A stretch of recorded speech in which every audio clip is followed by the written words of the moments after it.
Welcome to Roar Stories. I'm Kimberly Stevens, and many of you know me as the Never Give Up Girl.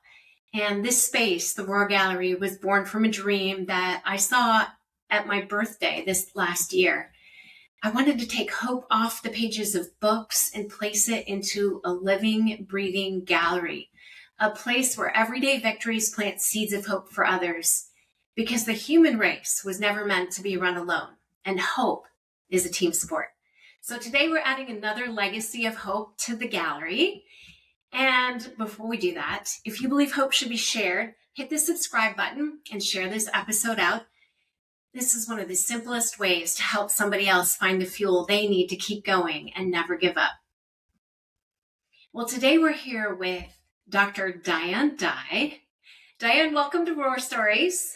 Thanks for having me, Kimberly. Thank you for being here. So tell our audience a little bit about who you are, where you're from, and maybe give us a tiny snapshot of what you do. So I'm Dr. Diane Dye. I'm the experimentation strategist that founders and CEOs turn to when they're ready to change and they don't quite know how or how to do it without creating fatigue or chaos within their organizations. And I didn't start out that way. I started out as the daughter of an entrepreneur in a small town, growing up in a motel that he built with his own hands. And he sold his paving company to buy the motel. My mom, my dad, my sisters, everyone worked very hard on it. And my job was to be cute. And as I grew up in that environment, I gained very early exposure to what happens when installed bias creates your own failure. And my dad said no to a major franchise offer. 10 years later, there was no motel. And now, just like the movie Grosse Point Blank, you can never go home again, but you can buy a Slurpee there. There is a gas station now over the place where I used to grow up, and I saw a bulldozer tear down my room. Wow. And despite all of that, today we're actually celebrating a very powerful victory. And I don't want to steal your thunder, but tell us what that victory was. So, growing up, it was a lot of no, a whole lot of no. And I had to learn that it wasn't the number of times I got to yes that got me to success. It was the number of times I creatively got past the no. And so the challenge that I had to overcome was not only the socioeconomics of my upbringing, but what happened when I had to pay for my own college and I flunked out on my first attempt at undergrad. That's crazy. And then you're sitting here with the title doctor. Yes. That's just an amazing victory and an amazing journey. And you touched on it a little bit already, but talk about some of the obstacles that prevented you from, one, earning your doctorate, your PhD, but also talk about what kept you going. Like, did you dream about being a doctor when you were 12 and you just kept going despite what happened? Or how did that all creatively unfold? Well, I at the very least wanted to graduate from high school. And let's go all the way back there because before I graduated from high school, I really struggled and I was late diagnosed as neurodivergent. So understanding that the autism and the ADHD together combined created a childhood where learning was tough. Learning was not the most exciting experience for me. So let's start with needing to graduate high school when I needed a 70 to graduate high school in algebra. And I got a 70 on the nose because my brother invested in tutors and really leaned in to try to help me cross that finish line. So it wasn't just one obstacle. It was an obstacle course. It was American Ninja Warrior academic style because it started with high school. And then I thought, because of, again, the socioeconomic position of it, that I needed to pay. If I was going to go to college, I was going to pay for it. There was no way that my family had the resources to send me to college, none of that. So I was working 60 hours a week at a local hospital, and I was on my own in my own apartment because I needed my independence. Nay, I carried my own television out of my dad's house because I needed that independence so bad. But working 60 hours a week and trying to go to school and trying to find my independence, I simply overloaded myself and was not able to keep up with academics and do all that at the same time. It gave me a healthy sense of burnout.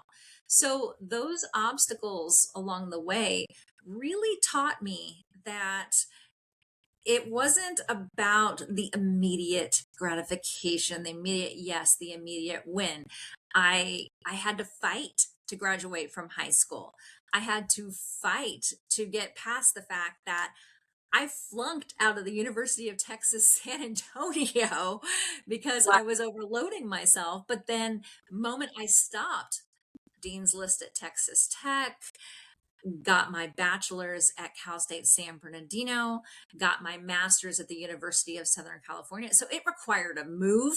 It required a mindset shift. It required a lot of things to get past that obstacle course so that eventually I got my EDD in organizational change and leadership and now teach companies how to do the same. That's amazing. So, lots of obstacles and many strategies that you implemented. One is you talked about burnout as one of the biggest causes of failure. And I think a lot of us suffer from burnout. And maybe that burnout helps us grow a little complacent when we think about our goals. I'm too tired right now. Was there something as you were feeling the strain of that burnout? Was there something that you did or said to yourself that kept you taking that one next step? Each and every time. And I really truly believe this is a practice. This is not like, okay, I did it. I'm done. I'm not burned out anymore. It's, some people, especially as scrappy former poor kids with something to prove, have faced burnout over and over and over again. And every time I do, every time I hit that hurdle, I have to breathe. Step one, breathe, come into myself and go, what lights me up? What is the light so that I can be the light that helps others move forward? Because I cannot be the light for others unless I accept the light for myself. So what And can I shine the light on that brings me joy, that brings me light? And sometimes it's not a process of me just trying to think of that to myself. I have resources. I asked my therapist, when I'm talking to you, what actually lights me up? And she'll tell me, my partner, she'll tell me. All of these things will act as mirrors so that sometimes when it's hard to be a mirror for yourself, you can look in someone else. You can lean into, and when I had my master's and my doctorate, I had a whole cohort of mirrors that could look back at me and reflect. I'm reflecting their greatness. They're reflecting my greatness, all of that. And I think that's so important. But when you don't have it, it's important to pause and go, all right, when's the last time I felt lit up about the slightest little thing? And I'm going to double down on that. I'm going to double down on that experiment. yeah, Mhm. yeah. So you're leading me right into the next question. So when you finally earned that doctorate, how did you celebrate? But it sounds like you were finding tiny little celebrations You have along to, the journey. And yes, you have to. You don't want to hold out on the celebration. The micro celebration is incredibly important. In my Braver Innovation framework, it is the last R in Braver. It is the results identification, measurement, celebration, repivot, whatever you need to do. You are constantly, as you are trying, you are in that R space going, all right, this is what I achieved. This is where I need to change. And let's lean into that and celebrate it. And again, it's not about getting to the finish line. I hate to tell you that there's one finish line and none of us are there yet listening to this podcast. Everyone is running their race right now. We are all running our race. We are all jumping our hurdles. And we have to know that sometimes one of those jumps is going to trip us up. And when it does, we can have a process that works for us. There is no cookie cutter. There is no cookie cutter that says, this is what you do, here's your answer. But when you get quiet enough to see where that joy space shines, where that light shines for you, that is a GPS toward your next great step. And you just pick one small thing, one small change. And maybe it is that breath, or it's that phone call, or it's that whatever it is for you that gets you a little bit forward. And sometimes it's a weighted blanket. I mean, sometimes it is literally, I'm going to go upstairs and I'm going to meditate for an hour. And I put on my eye mask and I put on my headphones. I turn on meditation and I put on my weighted blanket. And then when I come out of that, I feel lighter. And then I can ask myself, what's the next step? After my mind and my nervous system is regulated. So paying attention to that is important as well.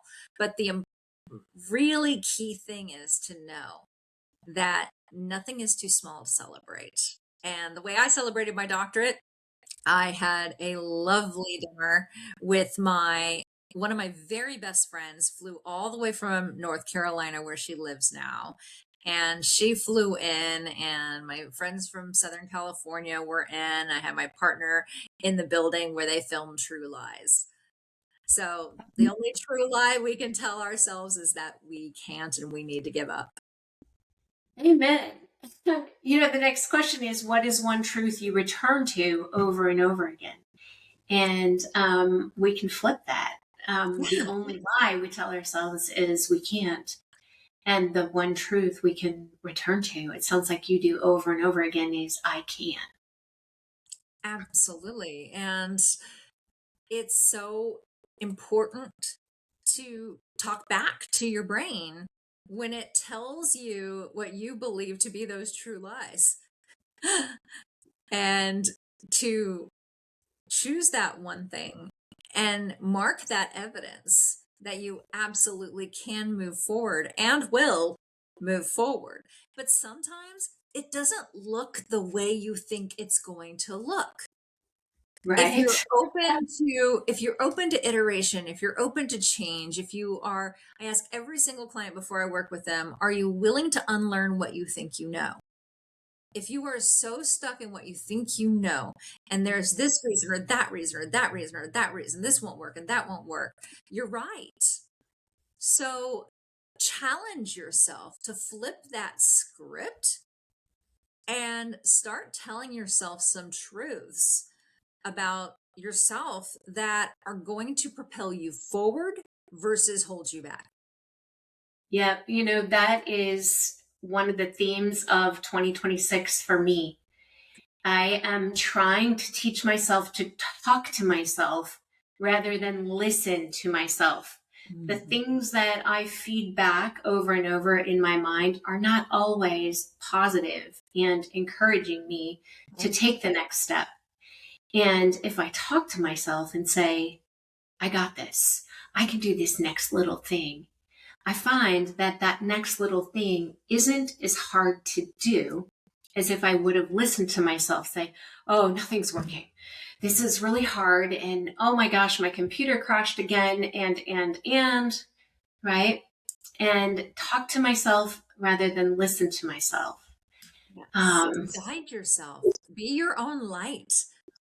Sometimes we have to be our own light in the darkness. But my word for 2026 is connection.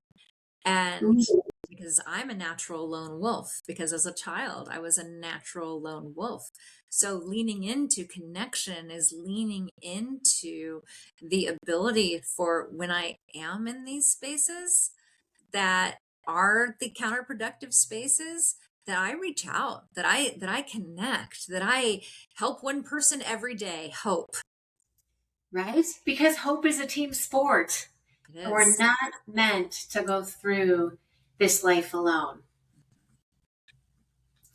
Yeah, so that leads us right into the next question. If there is somebody here today and they're right on the edge of quitting, do you have like one quick sentence you might say to them to help them just make that pivot? I have one word. Don't. The only way you assure failure is to quit. That is the only way you can absolutely assure failure. In my critical opportunity method, there's a downward spiral, and the last bottom part of the bottom spiral going down, down, down is giving up. That is truly the only way you get to failure. At any point, you can come into awareness, consciousness, and humility. Either you're not too good to, or you're definitely not, you're good enough. So you're not good enough. So when you come into that mindset with yourself, just don't quit. Pick one thing, move forward. Yeah. And, this Roar Gallery is sponsored by an organization I created called extendtherose.org. And that website, for anybody listening, go to that website. It is all about never giving up for children and families in the hospital. And my daughter spent 4 years in the hospital with a life-threatening illness and then had a liver transplant when she was 4. And despite being told when she was 3 days old and diagnosed that she would not live a week, my daughter is now in her 30s and she is speaking and giving back hope. She's a living, breathing, walking, talking miracle. And Extend the Rose, we believe that everybody can get that miracle if you never give up. And so everything we do is about never give up. And that's why we're here today. Never give up. Never give up. And Dr. Diane, I have to say doctor, but I can't just say Diane. You can say Diane. You can say Diane. I'm still the kid. I am still the kid who struggled, who fought, who did all that. I don't elevate myself above because I have a certain level of education. It's just something I always wanted for myself and I got. Just like listeners, there's something you want that you deserve to get. So go get it. Amen. Right? And you all have heard me say a million times that hope is a team sport. And we have something really special coming up with Extend the Rose called CHAMP Month, Children in Hospitals Awareness Month. Go to extendtherose.org and find out more about standing for kids in the hospital by wearing yellow on April 24th. You can also get a Never Give Up bracelet, that's yellow, and help us yellow out the world for kids. And, right now, I just want to encourage everybody who's listening, if this message hit home, and I know that there were at least a couple points that hit home, please share this out to somebody you know who needs to be encouraged, and never give up. You're going to hear us say that a million times. Dr. Diane, you learned to turn the word failure into a starting point for innovation change that led you to achieve your goal. And, success is just, it's not always about all the steps lining up exactly perfectly. It's about learning how to creatively navigate the route that is set out for you. And that's so powerful. I love that you use the word change and innovate and experiment. And I just want to give you like a minute to give our listeners a final thought about those words: change, innovate, experiment, in order to find your appropriate path. If you're willing to change, you will have the courage, the bravery to experiment, to try something new. And only through trying something new can you ever innovate. That's so good. I'm going to write that down and post that on my computer screen, because I do get stuck in my ways and think that my ways are the best, and I'm afraid to try something new. And that's so good. Open, amazing things happen.